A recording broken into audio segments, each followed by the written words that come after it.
Thank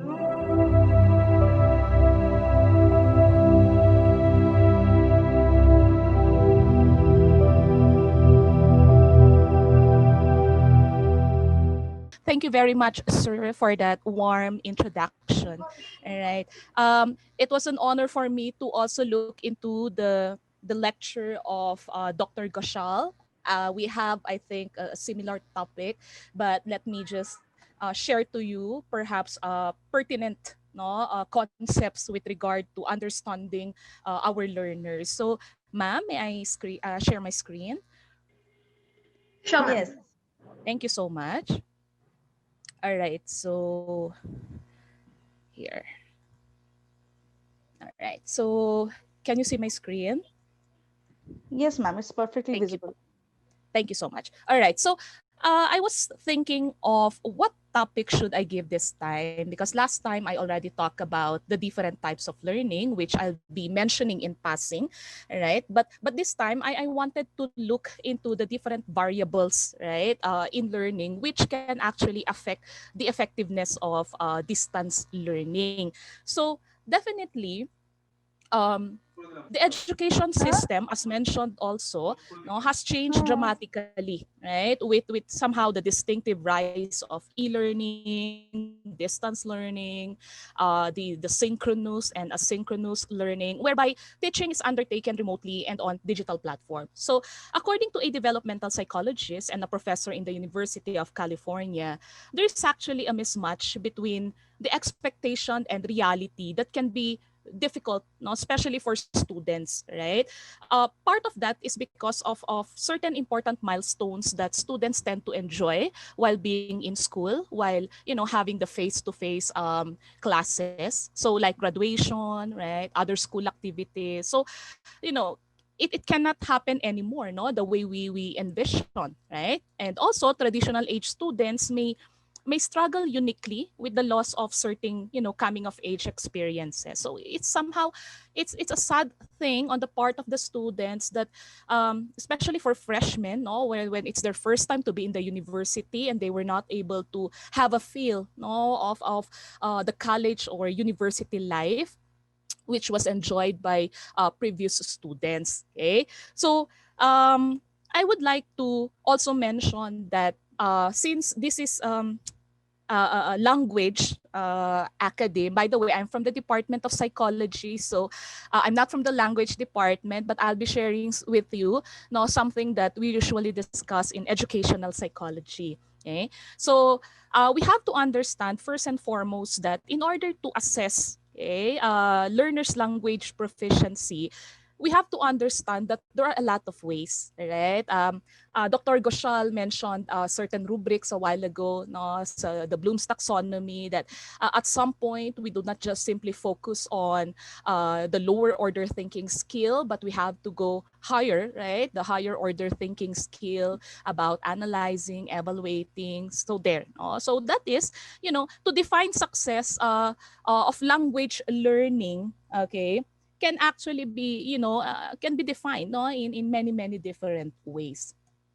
Okay, so I have two questions here which I would like you to reflect personally. So are there personal characteristics that make one learner more successful than another? No? Why is it that some students learn so fast? No? While some students, no, it would take, some time to really develop what we call, all right, critical thinking skills, right? The 21st century skills that we need to develop, no, within our students. So some students, no, it's so easy for them to grasp, no, the idea, okay, of handling academic tasks, while others, no, it takes time. And there are, different methods. So in your experience as a language teacher also, no, or learner, which characteristics seem to you most likely to be associated with success, especially in language acquisition, right? Or, learning in general, okay? So there are perhaps some concepts that might be entering into your mind right now, okay? You might be talking about perhaps intelligence, no, personality, okay, motivation, right? So let me see if somebody answered. Chat. Okay. All right. Sige. So I will just proceed. No, you just answer it in your mind. Okay. Next would be there, right? So for us to understand first what we're talking about, no, I'm sure Dr. Goshal mentioned this already a while ago. What is learning? First thing was that it's a relatively permanent change in behavior. Okay, if there's no change in behavior, there could be no learning. Okay, which is actually, sorry for the typographical errors, brought about by practice or experience. Okay, which is actually very important. So we learn, no, primarily because of certain experiences, no, anything that would encompass our personal experiences, our training, okay, or anything, no, that we were being exposed to when it comes to learning. So it's the acquisition of knowledge, okay, or skills through experience, study, or by being taught. Now, this was my lecture last time, the different types of learning. Okay, so we have the classical conditioning. The proponent of that, okay, was Ivan Pavlov. Operant is Skinner. Observational is Albert Bandura. Okay, so when you talk about classical conditioning, you think about learning by association. Okay, so if you remember, if you have heard of the experiment of Pavlov, wherein there's a dog, a bell, and a food. Okay, so the bell is a neutral stimulus. Okay, so for the first time, if a dog would see a bell, there will be no reaction. Okay, but Pavlov, now what he did is to continuously pair these two stimuli. Okay, the bell and the food, right? And because of that repeated pairing, there was already a transfer of a natural response, okay, to the neutral stimulus. So if a dog would see a food, no, the dog will salivate, right? The dog will wag its tail. Okay, but for a bell, there will be no reaction. But what happened? Okay, because of that constant pairing and all, okay, the dog every time he sees a bell would associate, okay, the bell, okay, with the food.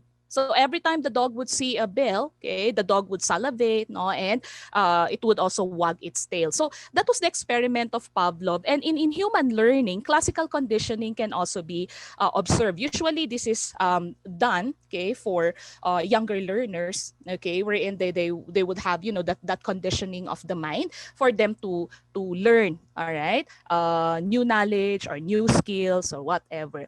The operant, I will not dig so much into this, no, because this was my talk last time. The operant has something to do with reinforcement. Sorry, that's supposed to be reinforcements and punishment. All right, so reinforcement and punishment. Okay, reinforcement and rewards, they're the same, right? So we learn a lot, no? Either because we were reinforced or because we were punished, okay? And then observational by Bandura, no? Simply by imitation. So these are the different types of learning which you can actually read, okay, in some very good sites, okay, in the Google, no, or some books, educational psychology books, right? So this is my focus, no? I would like you, no, to look into the different variables in learning. But uh, as I mentioned a while ago, no, there are three important variables when it talk about learning. Okay, so the first one would be the individual variables, followed by the task variables and the method variables. So for individual variables, okay, we talk about the nature of the learner. All right. So you can actually see here some psychological variables. Okay. They're not often independent, but somehow no, researchers may use the same labels, to describe different sets of behavioral traits. Okay, so there are certain individual factors that we need to understand, no, in order for a learner, no, to be successful, no, when it comes to the learning process. So when you talk about intelligence, this is not the first time, okay, where you seen the word, but there are many different types of intelligence. Okay, so Dr. Goshal a while ago mentioned about different types of intelligences, perhaps based on Gardner. Okay, so like traditionally, no, intelligence refers to the mental abilities. That was the traditional definition of intelligence, no? That is actually being measured by IQ, or what we call intelligence quotient test. Okay, it usually measures only two types of intelligence: the verbal linguistic and the mathematical logical intelligence, isn't it? No, perhaps like many decades ago, those people who are considered intelligent are those who are good, no, in verbal linguistic and math and logical analysis. So these are the only people who are intelligent, no? But of course, um, the idea of intelligence, okay, or the definition of intelligence already evolved. Okay, so there are other types of intelligence, definitely, right? Like spatial intelligence, okay, body kinesthetic intelligence, musical intelligence, okay, interpersonal intelligence. You might not be good when it comes to math, but you might have a very, very good interpersonal skills, no? Interpersonal intelligence, the ability to deal with other people. And it's a skill, it's an intelligence. Okay, so do not just think that because you're very poor in math means that, you know, you're not intelligent. Okay, find your niche, no? Find your intelligence and hone that, no? You have to develop that.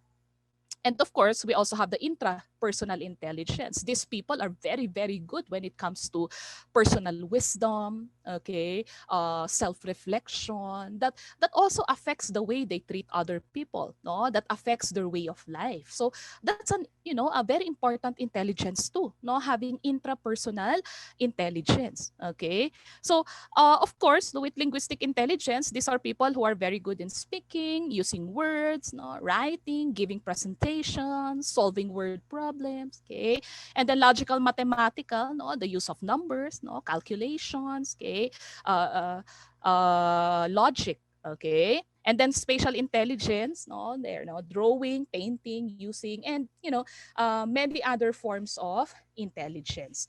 Now, research finds that intelligence, no, especially measured by the verbal IQ test, may be a strong factor, okay, when it comes to learning that involves language analysis and rule of learning. Okay, it may help, okay, because in school, no, this could be a very good screening test for those who want to really be in the language way of learning. Okay, on the other hand, intelligence may play a less important role, okay, in language learning that focuses more on communication and interaction. Okay, so for intelligence, perhaps, you know, it is very important to keep in mind that intelligence is something that's complex, no, and that a person has many kinds of abilities and strengths. Okay, so an individual with strong academic performance, no, does not necessarily mean that he or she is a successful, no, learner. Okay, because a lot of people we have seen, they have very, very good grades, but when it comes to, you know, to the future application of what they have learned in school, nothing happened. Okay, so this is just one. It's not the only individual variable that could be considered in the success of learning or the success of language learning. Okay, the next one would be aptitude. Okay, so aptitude refers to the potential for achievement. No? An aptitude test is designed to make a prediction, okay, about an individual's future achievements. That's why for entrance examination or qualifying examinations, they give aptitude tests, no, to see, no, to predict if you can be successful, no, in the future. Okay, so aptitude, no, for language learning is usually composed of 4 different types. No, this is just one of what my resources said. Okay, to identify and memorize new sounds, right? No, to understand the function of particular words, no, in sentences, okay? To figure out grammatical rules, okay, from language examples, to memorize new words. So those are some of the types, no, of abilities that you measure when it comes to the aptitude for language learning.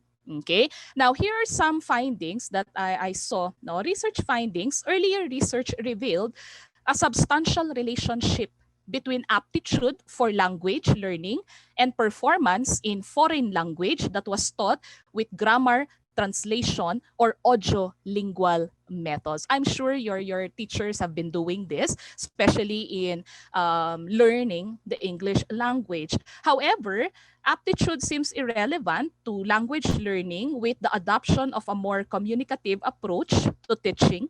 Okay, like a focus on meaning rather than on form, okay, which is also very good. So successful language learners are not necessarily strong in all of the components of aptitude.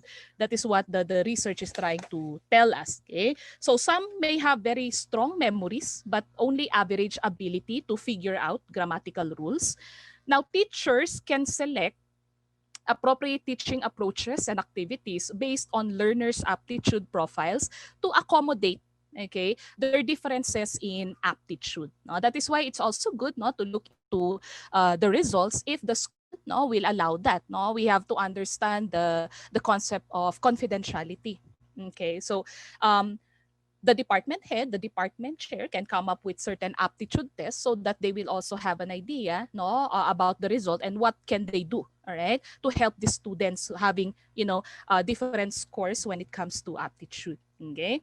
Now, personality, no, there are, a number of personality characteristics that are likely to affect language learning. Of course, Dr. Goshal also mentioned a while ago about having, this introvert students. No? So you have the extroversion or introversion, inhibition versus risk taking, right? So there are some students who are risk takers. Okay, they're not afraid to commit mistakes, no, and that's very good. Actually, that's very, very good, no, because sometimes you need experience to learn a lot.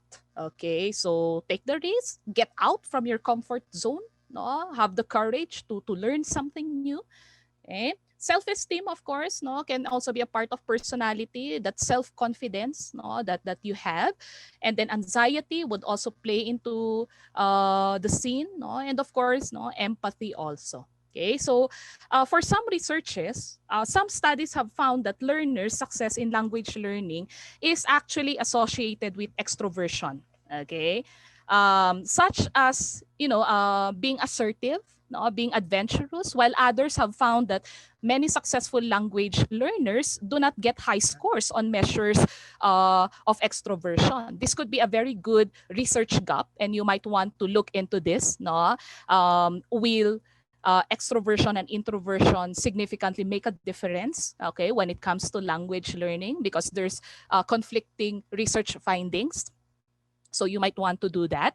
Inhibition, no, is a negative force, okay, for a second language pronunciation performance. Okay, so definitely the risk takers will have an advantage in learning, okay, second language pronunciation performance. Okay, that's according to the study mentioned here. Okay, however, in general, the research does not, show a clear defined relationship, okay, between personality and second language acquisition, but there are some parang certain connections, okay, to some parts of personality, but generally, no. So the major difficulty is actually the identification and measurement of personality characteristics, especially if you try to look into a tool that would measure a certain personality construct with high reliability and high validity. Okay, and most of these tests are very expensive. Okay, so personality may be a major factor only in the acquisition of conversational skills, okay, like oral communicative ability, not in the acquisition of like literacy skills, okay, like reading and writing skills. Now we have the fifth one, which is motivation and attitude. Okay, so it's an individual's identity and attitudes towards the second language, let's say, community. Okay, so positive learning experience produces enrichment. So it's somehow similar with operant conditioning, no? Because you receive positive experiences, which acts as a reinforcement. Okay, it helps you somehow, no, learn certain concepts, no, in learning the language easier. Okay, if as compared if you have negative experiences. Okay, so of course negative experiences causes resentment, in the learning process. Okay, so Motivation also, no, in the classroom setting is also very important. Okay, so motivating students in the lesson, varying the activities, the tasks, and materials to increase the interest levels, no? Even with online mode. Okay, how do you maintain the motivation of your students, okay, using the digital platform? Okay, the good thing is that you can use, a lot of possible ways, no, on how to engage your students into learning, okay, the material, no?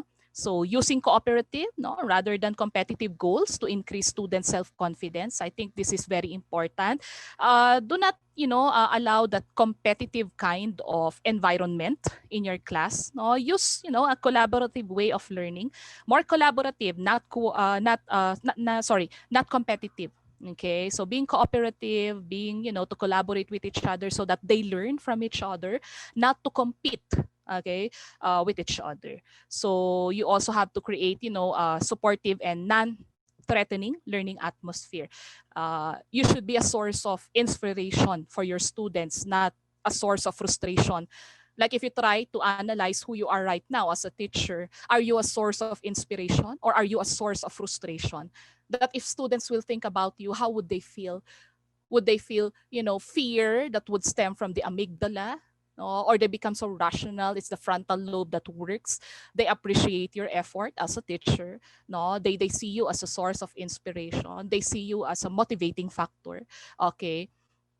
So here's, a point of reflection. Now we also have learner beliefs. Okay, that's number 6. So, virtually all learners, no, particularly older learners, no, university students, college students have strong beliefs about how their, let's say in the language acquisition, no, how their language instruction should be delivered. Okay, so learner beliefs are usually based on previous learning experiences and the assumption that a particular type of instruction is better than the others. So you need to also look into this one, especially if you're, starting classes. It's good to have somehow a survey. What are their beliefs when it comes to learning? Okay, so for some researches, the available research indicates that learner beliefs can be strong mediating factors, in learners, okay, or the learning process. No, it can actually mediate. No? So, for example, language learners' progress, no, in one of the study,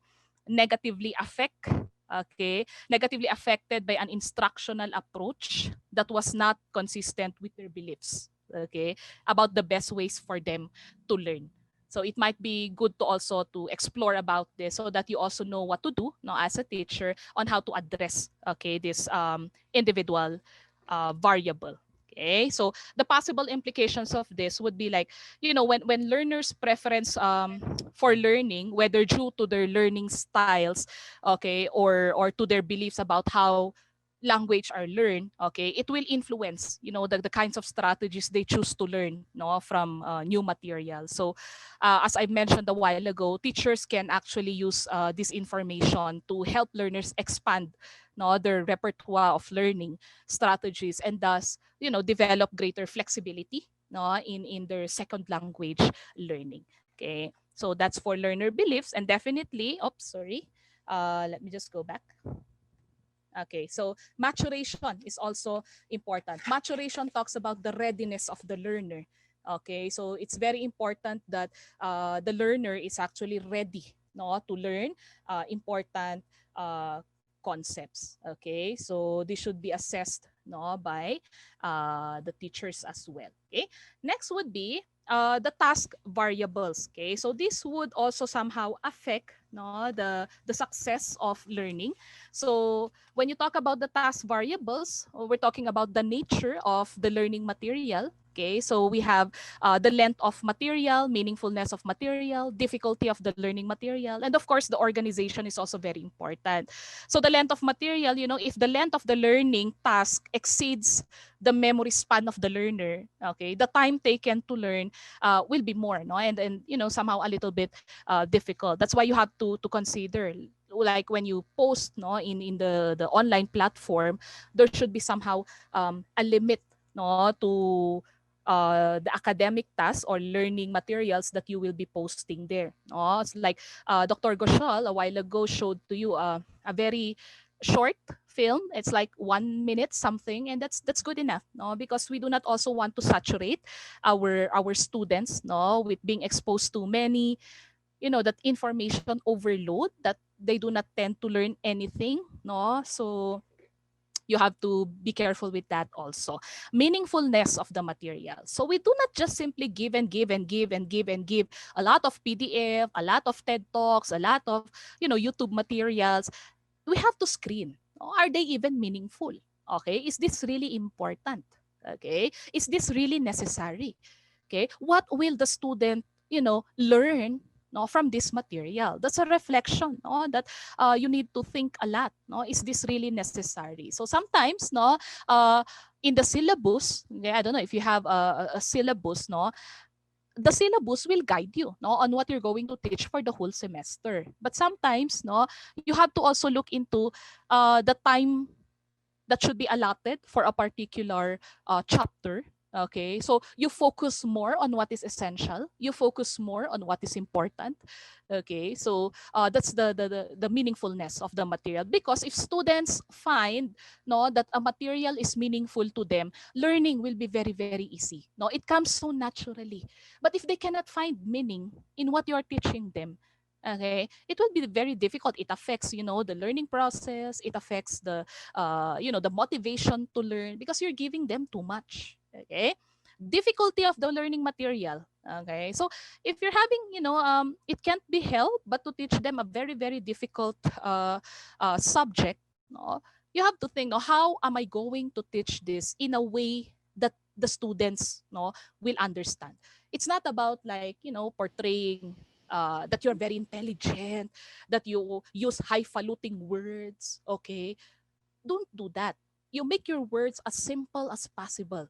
No, and if you use your words, no, use concepts that are very easy to be understood by students. Again, no, it somehow helps the learning process. Make it, very simple. Make it understandable. If you're going to give certain tasks, make it doable. No, it should be realistic. You know that. No, it should be smart, specific, measurable. Something that's, very, very somehow very important, but at the same time not a mediocre activity. Okay, and then of course the organization of material. So this is also very important, um, the way you would arrange, no, your materials. Perhaps you start first with something that's easy, no, and then moderately easy, and then the difficult task. So there's that increasing difficulty level, no, in terms of how you present your material. Okay, and then the last one would be the method variable. Okay, so it's the situation. So method variable talks about the learning situation. Okay, so we have the method of learning, the amount of practice, okay, availability of incentives, nature of sensory approach, and distribution of practice. Okay, so when you talk about, the method of learning, no, learning success really depends upon whether the learner is, adopting the whole method or the part method. Some students are very good with, all right, reading the book from chapter 1 to chapter 5. Okay, and they're very good. But the others, they would really focus first on chapter 1, not until they master chapter 1, then they move to chapter 2. Okay, they again relearn and memorize chapter 2, then they proceed to chapter 3. Okay, so it depends. No, some students would go for whole learning, some would go for part learning. The amount of practice, no, of course we know retention increases with practice. Okay, so practice, practice, practice, practice. Okay, overlearning, no, is recommended for better retention. That's the suggestion of some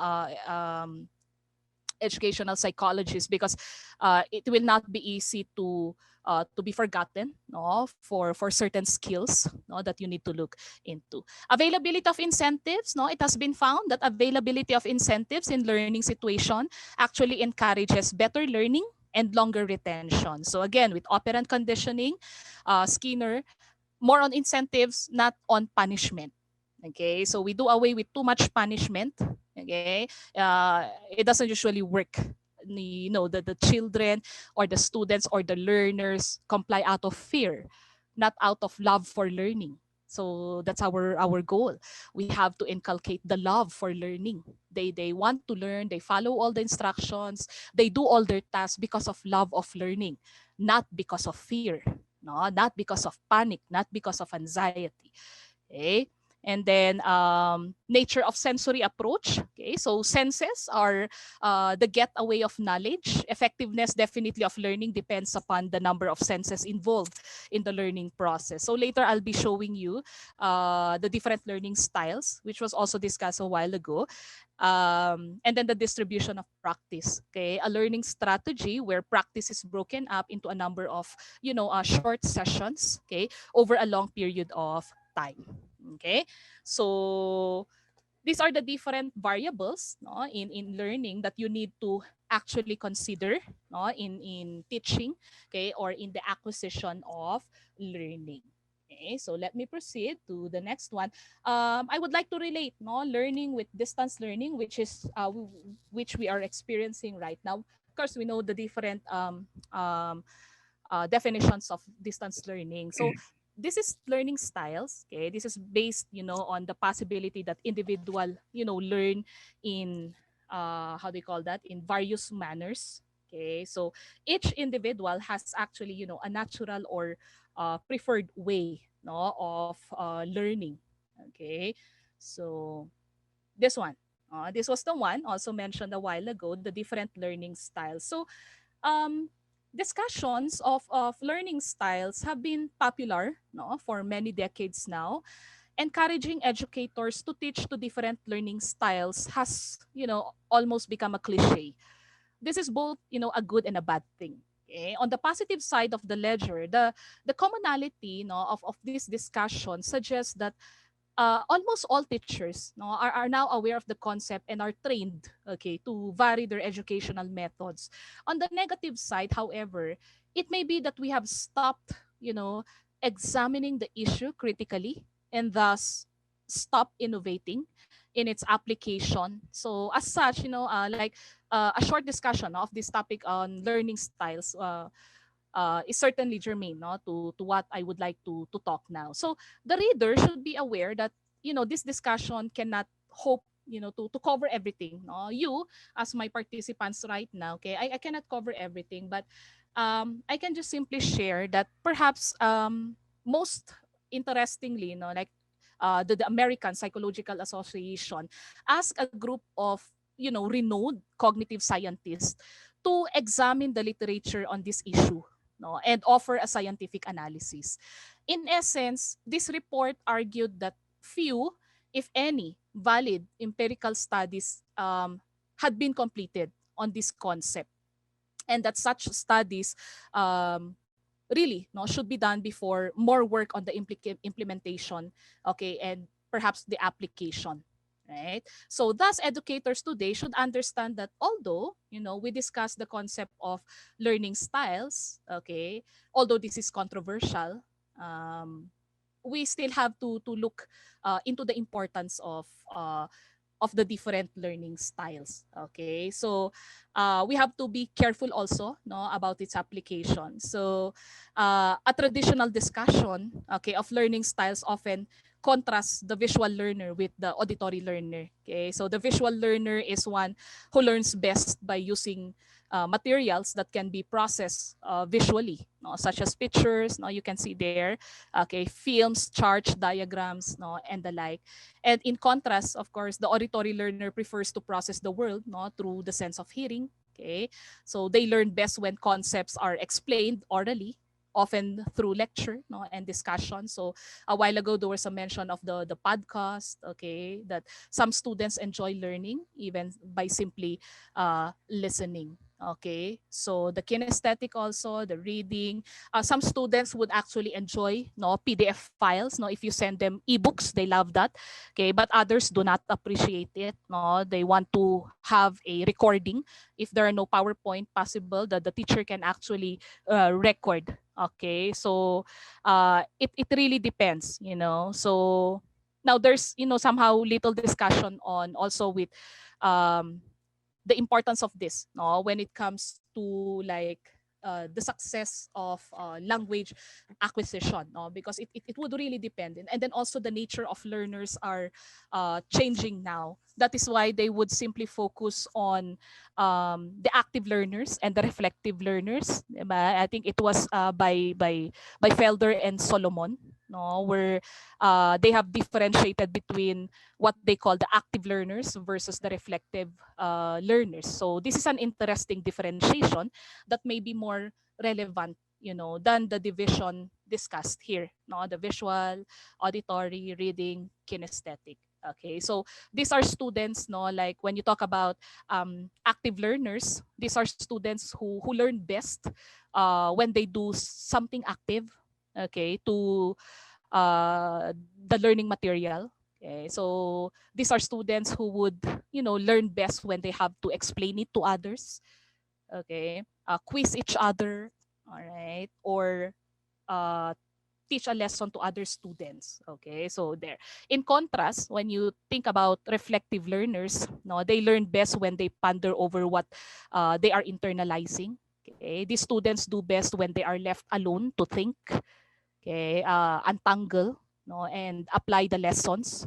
In fact, prompted interaction with others, okay, might actually interfere the learning process of reflective learners. Okay, so quite obviously, these are, two different types of learners, no, and educational exercises must be carefully planned, no, for each group.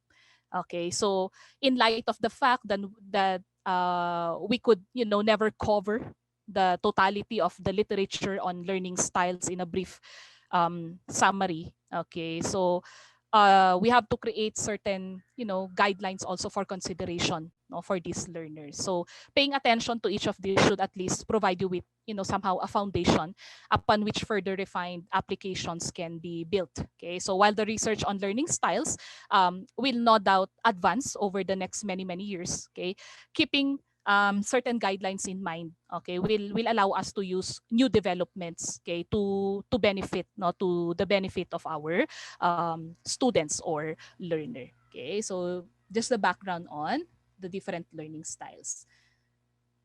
Okay. And then of course distance learning, we know the definition of this.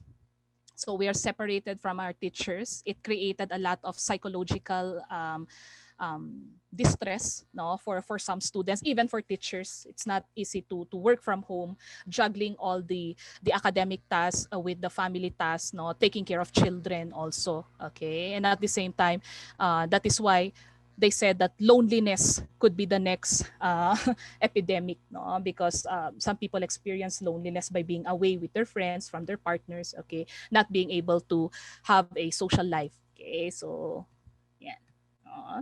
So distance learning, we know there are two types, the synchronous and asynchronous, but we also have what we call the modular mode of learning.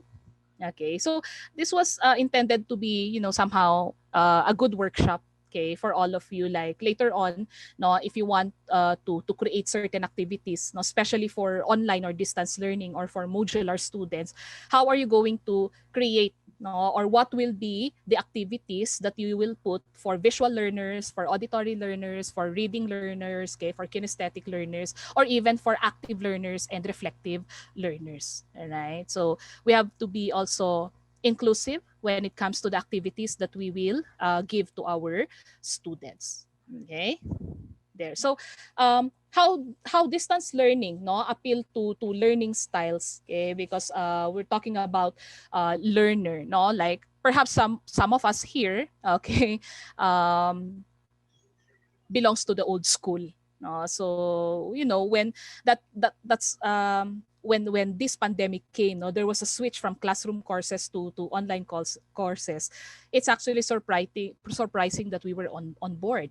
No one was actually prepared and trained for distance learning. No one is. No, we didn't expect this to come, but we are here. All right, we are already here, and we have to do something about it. Okay, so there are many benefits, no, from the student's perspective.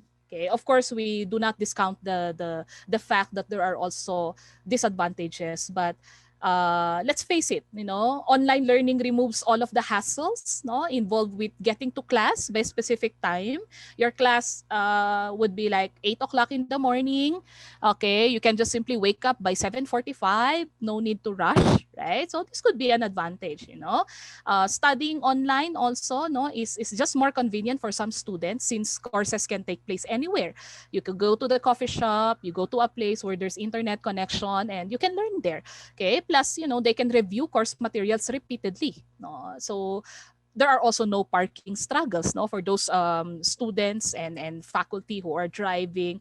One of the most common problems would be really parking. So we can see here actually the benefits of firsthand, okay, firsthand information, or being able to be in this situation. Okay, so there, so let me just show you.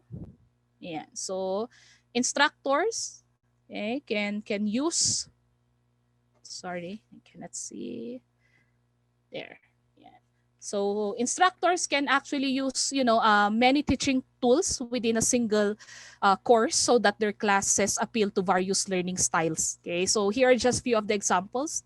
YouTube videos appeal to visual learners, auditory learners. Okay, they appreciate recorded lectures. Transcripts, all right, are a welcome addition to verbal learner. Okay, hands-on labs help physical learners. Games, quizzes, and activities help with logic and reasoning. You can actually use, there are some apps that can be used like Padlet. Okay, you can actually use certain other forms to engage your students into having games and quizzes. Discussion boards, okay, and group projects assist also social learners.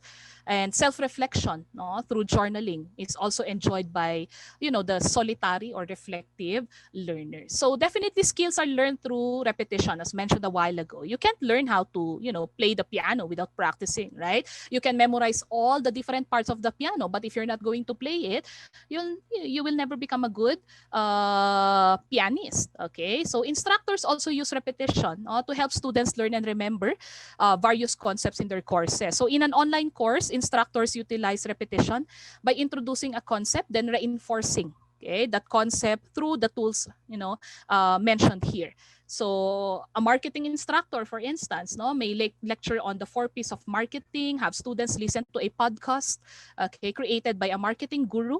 Okay? And also include, a fun YouTube video to show off, cutting edge marketing trends. Okay, so the online courses that seem to be most engaging, in fact, combine a variety of resources, okay, that appeal to many learning styles and offering different ways to learn. Okay, and absorb the concepts required to be successful. So regardless of how your student learns, okay, there are resources available to appeal to all learning styles. Okay, so that's the gist here. So it's really up to the teacher on how to look for very good material that would cater to all learning styles. So there's a variety at your fingertips. It's just at the tip of your fingers. You just have to click, review, look at it, allow the students to watch over and over again at their convenience, day and night, okay, whatever time there. So it's also very important that students knows their way of learning. All right. So I think I'm almost there. So the online courses that seem to be very most, engaging combine this one. I mentioned it a while ago. Okay, offering different ways to learn and absorb the concepts, okay, required to be successful. This is what I was mentioning a while ago. So regardless of how student learns, okay, we have, available resources. This is one of the advantages of the online learning mode, okay, which we have to take advantage of.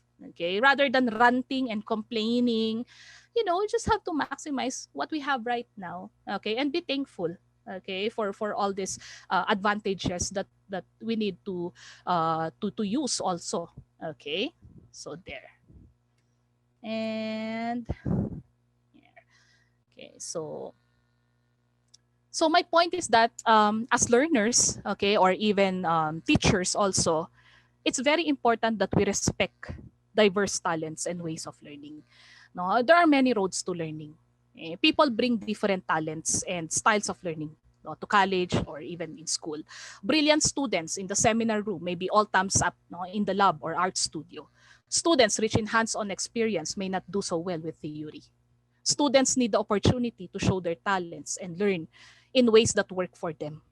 And we just have to be respectful of that. Do not insist on your own learning style. Okay? You have to respect the learning style of the student. Then they can be pushed, to learning new ways, and that do not, come so easily. Okay, some students who are quiet during face-to-face sessions speak up during audio only online sessions. It's their time to also share their ideas without being seen. No, because some students, when they share during face-to-face, they're so anxious. No, their self-esteem is very low. But I notice also that some students, okay, they speak not even with video off, and it's good. Okay, so in other words, let's try to acknowledge and appreciate students' way of learning. So I guess this is it. It's the end of my talk. I have my references here. You can just check on them. And thank you very much.